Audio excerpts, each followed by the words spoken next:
Hi, kids. Welcome to another episode of Escaping the Cave. It is Todd X Pod. Hi there. Hope you're good. It's episode number 158. Early morning hours of March the 5th of 2025. Happy Wednesday. Or whatever day it is that you're listening to this down the road. Hopefully it's a Wednesday. That way it doesn't feel weird, right? Early morning hours, like I said, we're just a few hours past Dear Leaders. Dressed to the joint session of Congress. Don't call it a State of the Union. It looked like one. It wasn't. Got another one of those, I guess, coming up. Does he do one? Do we do one in the first year? I think so, right? Or is it the second year after inauguration? I forget. Apparently, Mr. Trump wanted his State of the Union one way or the other. Wow. I didn't know what to expect from that last night, especially after the stuff with Zelenskyy last weekend. Everybody's got their hair on fire saying World War III is coming. You don't treat an ally that way. Talking about Trump, not Zelenskyy. So everybody pretty much figured he was going to address that, and he did. Surprised everybody, saying he'd gotten a letter from Vladimir saying he's ready to make peace and come back to the table. Sign that rare earth minerals deal and start the march toward peace. That's what he said. It was a weird address last night. That ended relatively abruptly, didn't it?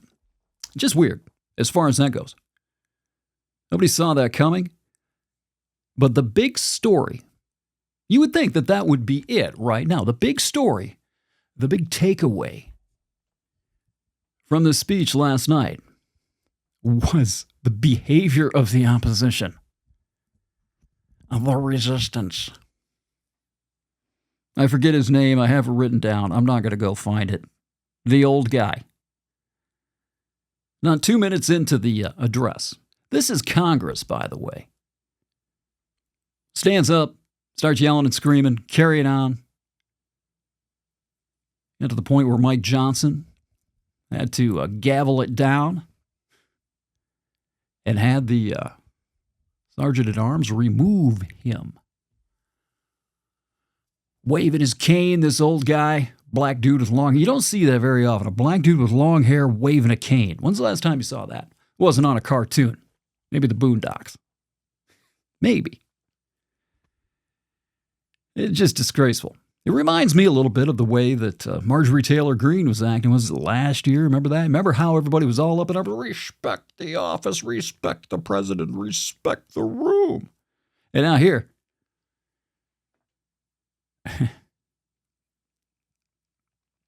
And that wasn't even the worst part of it. There were so many opportunities. Let me rewind here. It occurred to me last night when I was watching this. After, I don't know, I guess it was about 3/4 of the way through. It dawned on me that Trump had completely played them.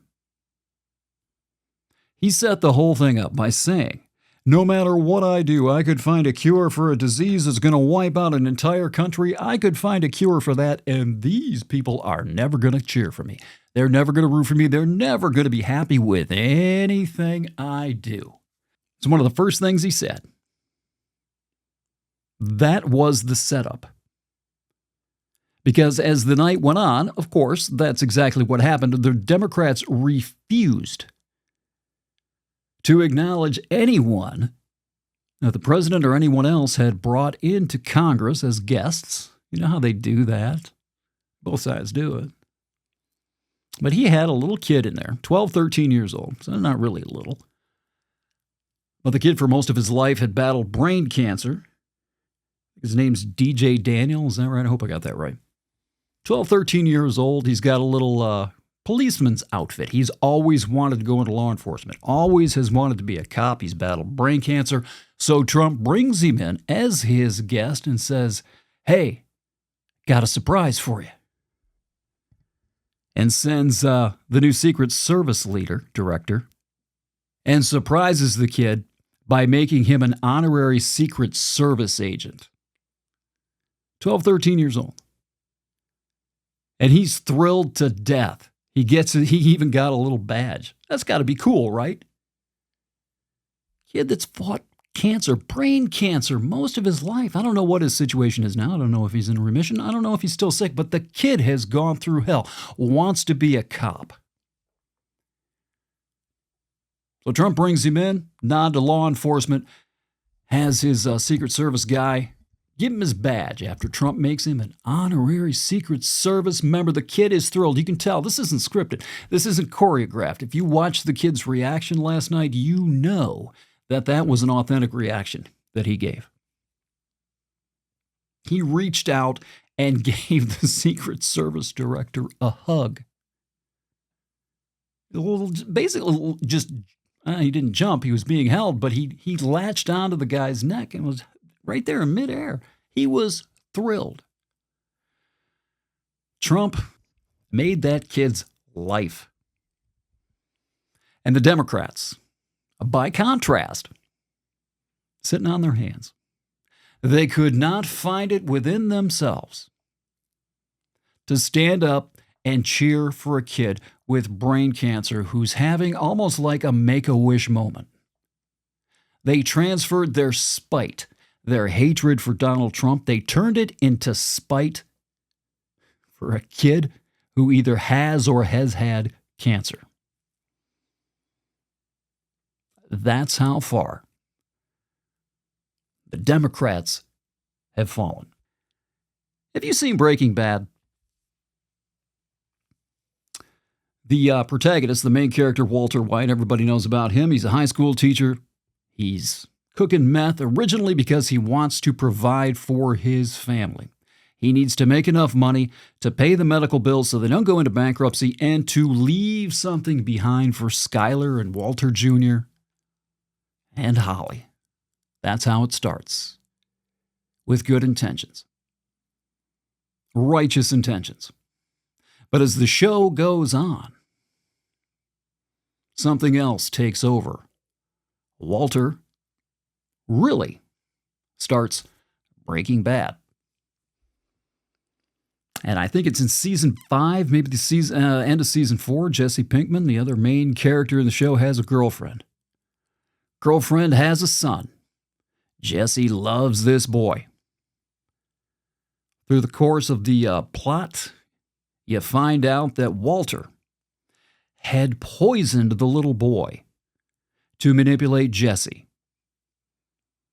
At some point, Walter White crossed the Rubicon from being somebody who's trying to do the right thing by, maybe questionable methods to being an actual bad guy. When you're sitting on the floor of Congress and you cannot find it within yourself to stand up, give a nice polite round of applause for a little boy, a child, cancer survivor, cancer patient, whatever, having his life made in your house of business, your house of work, the place that you work, the place that represents you. If you can't do that because you have so much hatred for the man who brought him in, if you're willing to take that out on a child because the child is associated with the target and the subject of your ire, you have crossed the Breaking Bad Rubicon. There's a Nietzsche quote back there. How does it go? It's, be careful fighting monsters lest you become a monster. What are you becoming, Democrats, when you can't even cheer a child, a cancer victim child? Because you have so much spite, so much hatred for the man who beat your ass in the election last year. And then, of course, Rachel Maddow, she called it a disgusting politicalization. Whatever the fuck the word is, right? who was on her spin cycle show last night talking about how just disgusting. Oh my God, I can't believe they brought that child in there and politicized that. I forget the other woman on that network. I think it was on the Maddow show. The same thing. It's disgusting. I hope he doesn't, if he ever becomes a police officer, I hope he never has to endure a January 6th, and I hope he never commits suicide if he does. Huh? That's what you took out of that?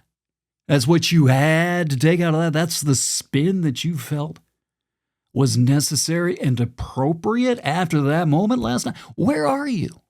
Who are you now? Who have you become? But Trump, but Trump, but Trump. I can hear it right now. Stop it. Be careful fighting monsters, lest ye become a monster yourself.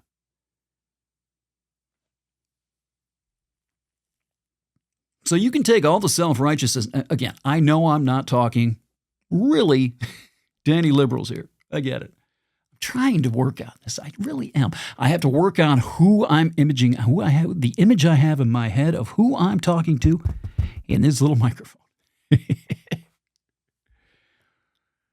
Oh my God. Who are these people? They can take their self-righteousness and they can shove it right up their ass. The moralizing, oh, we love people. We're the party that has how much empathy did you have for that child last night? You're sitting at home. How much empathy do you think was coursing through woke veins as they struggled to watch that? How many people could watch it, for one thing? Out of fear of having some sort of an aneurysm. How many could actually sit through it? How many Democrats could actually sit through that without having a vein in their neck burst? Well, the ones that did, the 3 dozen or so, how much empathy, how much collective empathy do you think could have been collected for not only DJ, Laken Riley's mother and sister,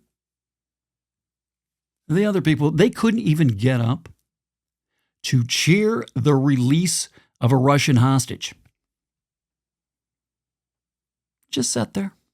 Well, whatever, you did it, so it sucks. Or the guy that lost his life in Butler, Pennsylvania, jumping on his wife and his daughters. They were on hand last night. Now, Democrats couldn't be, bothered to stand up. Oh, they had their little signs. They had their little pink outfits on, which was just rich as hell considering they were wearing them a day after every single Democrat voted against a law keeping boys out of girls' sports. We support women, except when it really matters. Sure, you support women when it's easy and all you have to do is put on a pink dress. Empty symbolism. That's pretty much it. Everything I saw last night, of course, the Democrats were apoplectic. Well, they were putting their best spin on it. Lisa Slotkin, she's from Michigan. I used to like her. Then I saw a video of her reading a transgender children's book at some elementary school. Done with you. Put your act on. Oh, I'm a centrist now. I'm done with you. She gave the rebuttal, blah, blah, blah, blah, blah. But everything else I saw, they did the snap polling afterwards.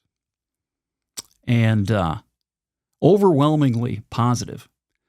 Very happy with what Trump said, somewhat happy. 60 to 70%. The usual suspects, 20 to 30%. There's that number again, 30%. Didn't like it. It's always the 30%, right? The irredeemables. And that was not a good night for the Democrats. It was one of the most effective political performances that I've ever seen. The optics, the people in the crowd were fantastic. Trump played it off beautifully, executed it beautifully, and set the landmines from the outset for the optics of Democrats sitting on their hands like petulant children, spitefully petulant children, refusing out of spite, out of hatred. This is the party of love, remember? All I saw last night was a feast of hatred. This was a disastrous night for the Democratic Party. Their approval numbers were in the toilet anyway. The lowest, I think, that they've ever been. 36%. The Democrats have a 36% approval rating. Where do you think Trump's is going to be after last night? Where do you think the Democrats are going to be after what's-his-fuck decides to get up and scream, waving his cane? This is the party of young people. Do you remember that thing I played for you today? We got to get our young people back. But this bat shit, this old bat, waving his cane, that's the face of the Democratic Party. That Rashida Tlaib, yeah, I hate her. You know I hate her, right? I do. And hate. Well, I will after her. Omar looked like she was about ready to cry. Bernie looked disheveled. Looked like he just crawled out of a closet.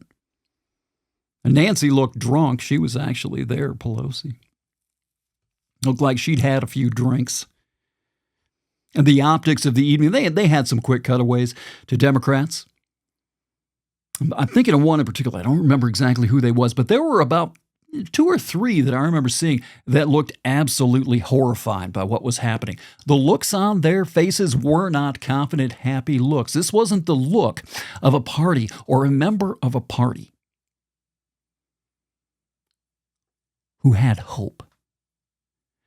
The longer that night went on, the quick cutaway shots, these people looked horrified. These are political veterans. They understand the game. They understand what's going on. They had to understand what they were seeing happening in front of their own eyes last night, and it wasn't good for them. Disastrous.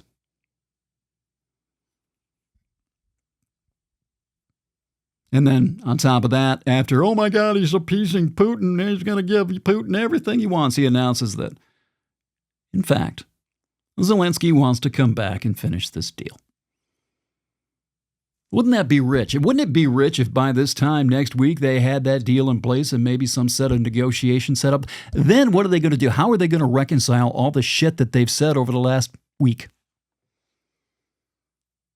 What if he ends that war? How are you going to turn this around? You can't get on the side of a child with cancer, brain cancer. You have to twist that around some way to rationalize in your own mind. How do you do this?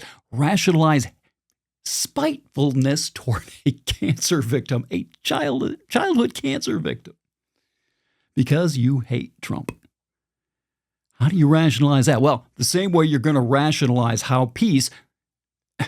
Democrats have always been the end war peace. Well, Trump ends a war all of a sudden because they hate Trump. Now ending war is bad? Watching the verbal, rhetorical, masturbatory gymnastics on this one is going to be a sight to behold. Just a vile display out of 6 weeks of vile displays. Reprehensible. That's what I saw. And of course, seems like everybody else saw it too. It's not hard. It's pretty hard to miss it. The Rubicon, the Walter White Rubicon crossed. And somehow these people still think they can bask in moralizing self-righteousness. It's the moral certitude that I talked about from Elul, the propaganda stuff. This is how you create a fanatic. This is how you create a proselyte and a militant. It starts with the moral certitude that you see from all of these people. We've been seeing from these people for years. They are convinced that they themselves are on the path to righteousness, so therefore they cannot possibly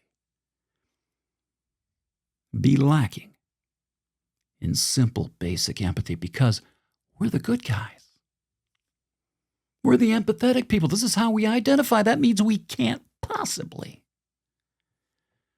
be the ones lacking in simple, basic human empathy, reason, rational thinking.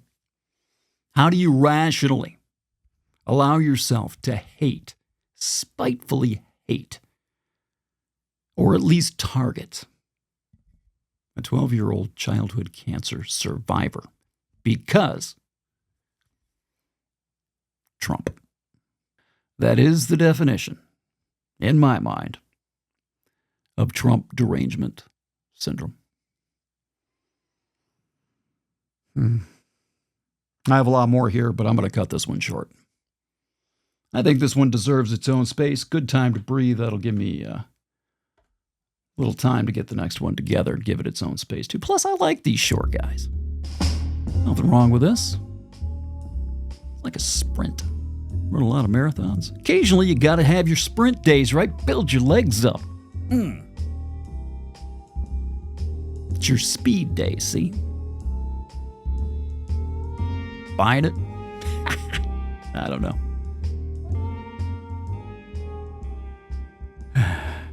It's a Tonzilla X pod. Still escaping the cave right now. We'll see how much longer. Working on that art. Check out the page over at Facebook. You want to see some of it. Tonzilla X over at Substack. Also Tonzilla X at YouTube. You like the music? This is original music from 2018. Yellow Candy, band out of Chicago. Ryan Mira. I still dig it. I never got sick of this. Did I ever say thank you, Ryan? I think I did. Thank you, Ryan. Now look for an episode soon. Until then, don't be Walter White. We'll talk to you soon. So long.